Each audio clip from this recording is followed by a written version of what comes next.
Hey everyone, welcome to part 2, all about unlearning. As you're probably aware if you saw my last video, which was the introduction to unlearning, I recorded for such a long while that I didn't even realize that it would probably be better to have it broken up into 2 separate videos. This video is all about the tools, strategies, hacks, mindsets, whatever, that one could start to use and leverage to begin to unlearn. And in particular, if I recall correctly, I think I'm going to talk about the ones that I use and have experimented with and that have worked for me. At the end, if you'd like to leave a comment explaining some of the things that you do to help yourself unlearn the things that aren't helpful to you, I'd love to hear about it. So feel free to leave a comment and let's start a conversation about this. I'm not the expert here. You're the expert on yourself. And yeah, it's up to all of us to try and experiment and just try different things and see what works for us. So with that, I'll hand it over to past Kate.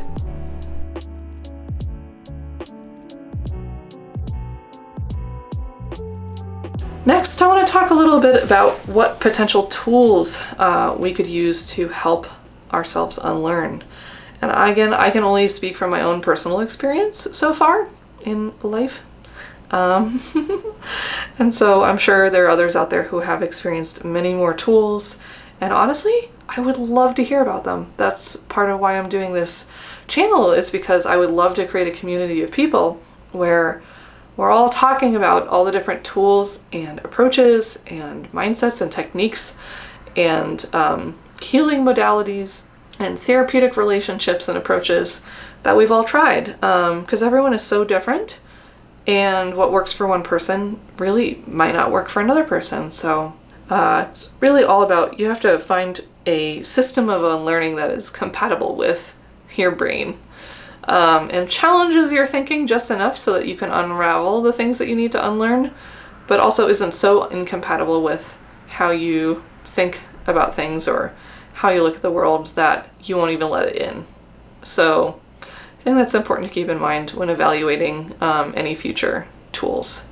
Mindfulness has definitely been interesting and helpful. I wouldn't call myself a regular mindfulness practitioner or meditation practitioner. Perhaps I'm a more regular practitioner of mindfulness than I think that I am, in that I bring myself back to the present moment and feeling my body somewhat regularly throughout the day, and I do try to take time to savor things that are happening right as they're happening. So I'm not a formal meditation person, but really being open to the present experience as much as I can is something that I do try to pay attention to. And sometimes it's hard, because especially if there are things happening in my life that I am not really interested in experiencing, it is very easy to try not to experience them.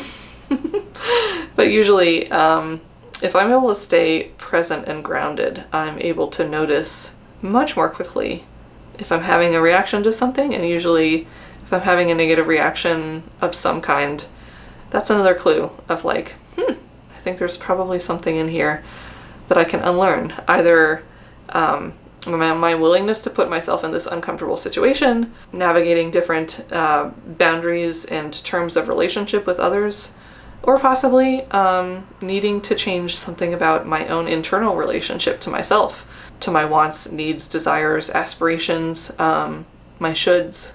Something like that needs to change. For me, another massively helpful tool for unlearning has been journaling. And my practice of journaling really only works if I do the artist's way version of journaling. This is one of these things where I would be happy to do a whole video just on my experience of the artist's way, and not even like the whole artist's way, just like the beginning phases of it. But one of the core tools in the artist's way, which is a program of creative recovery, is to do a practice called morning pages. And morning pages is basically you force yourself to write stream of consciousness, not editing anything, for either 3 pages in a handwritten notebook or 750 words typed. The author of that book, Julia Cameron, swears by written in handwriting pages. I personally actually find it easier to have a stream of consciousness if I am typing with my eyes closed. So that's what works for me. And you know what's funny? This is very meta. When I first did The Artist's Way, I followed her instructions to the letter, and I did not enjoy it. And I was like, I should, figure out how to enjoy writing 3 pages longhand. It's like, come on, Kate. This is for you. This is meant for you. This is a system for your own creative recovery. You need to do it in a way that works for you.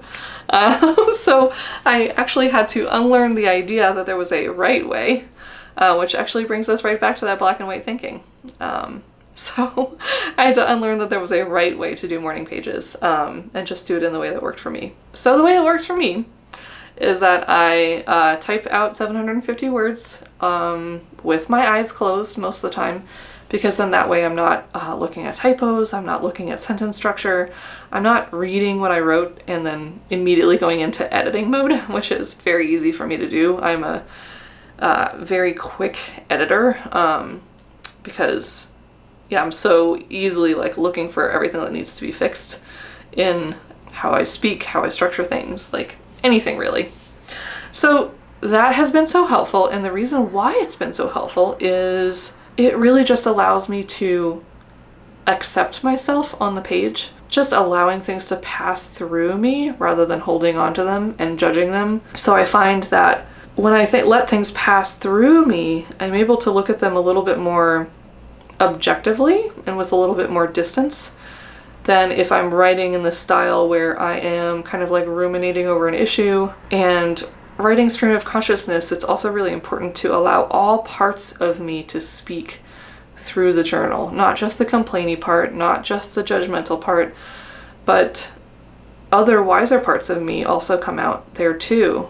And allowing for all those different variety of voices in my journaling allows me to unlearn, I think, some of the self-critical or just non-helpful things that I'm feeling or thinking or believing a little bit more effectively than if I were to journal in another manner. Other tools, I feel like this video is going to go on forever, so other tools include EMDR. I've done EMDR therapy, and that has been immensely helpful for some of my early childhood experiences. Not just early childhood, but just childhood experiences. Definitely grew up in an environment that could be classified as having a lot of developmental trauma. And so EMDR, that deserves a whole video of its own. But that has been an immensely helpful tool for unlearning the beliefs that I hold deep and strongly inside of myself, and finding a new way to look at things and finding a new truth. Other incredibly helpful tools, the Enneagram. I know it's not everyone's cup of tea, but for me, all of these personality tools and even some of the more woo or spiritual stuff or occult systems that are out there, like astrology, human design, all that stuff, if held lightly, it can be a tool to help you see yourself a little bit more clearly, in that it's honestly kind of like how I perceive working with tarot cards to be, which is that this is just a stimulus.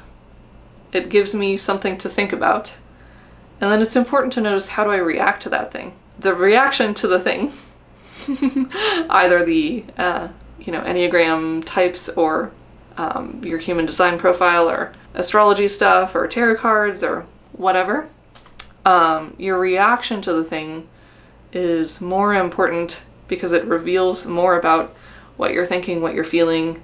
It might show you some things that you are just not really willing to see in normal life, and putting yourself through a ceremony or unorthodox experience, again, just trying to get you out of your ruts of thinking, can just often shine a light on things that actually might not be helpful for you to think or feel. I'm not going to say it's not helpful to feel, because you can't really change how you feel. I'll say instead that it is a really helpful tool to help think about, is what I'm thinking and believing right now truly helpful? Like, and also, am I even aware of what I'm thinking and believing? So Enneagram really shone a light for me on my perfectionistic and controlling tendencies. I don't think I really realized how deep they were until I worked with the Enneagram and studied it a bit. Another final tool that I'll mention is the work by Byron Katie. This is an incredibly helpful set of questions for really deeply interrogating our deeply held beliefs and just bold-facedly asking, is this true? And then doing a whole bunch of thought exercises to kind of loosen the grip on that belief or that thought. I think the analogy is like, it's like wiggling a loose tooth. The more you wiggle it, eventually it'll kind of break free and then you're able to move on. That tool is incredibly confronting. At least that's my experience of that tool. And so it depends on your tolerance for defensiveness and or how quickly you're willing to drop your defenses. But that tool has been absolutely incredible to help unlearn certain beliefs that I've had. So with that, I think that ends this extremely long video. I've been filming for like over 30 minutes at this point. I'm sure the video won't be that long, but I've been talking for a long time, so we'll see how much we can pare this down in the edit. But that's my point of view on unlearning. So what I hope to do on this channel is dive even deeper into unlearning, deeper into the tools of unlearning, and also diving deeper into the types of things that we can unlearn and the types of things that we can begin questioning in order to find our way to a more fulfilling life. And then lastly, of course, I'll be happy to share a bit of my own experience and my own journeys with unlearning, some past, some present, really just to kind of show you that you're not alone and that everyone is walking the path of figuring out how to unlearn something. If you'd like to continue with following along, please feel free to subscribe to this channel. It's so weird to say that. I see so many people say that all the time. Please subscribe to the channel. And I would also really love to hear your experiences with unlearning. When have you felt that you need to unlearn something? And what are your signs for when you know that something isn't quite right or you're not on the right path for you? I would love to hear a little bit more about that. And if there are any potential topics that you want to discuss or see discussed on this channel that are along these lines of what we're discussing here today, again, please feel free to write a comment or reach out in the email that is linked in the description for this channel and let me know what's on your mind. I think that's it. So I'll see you in the next video. Thanks for being here.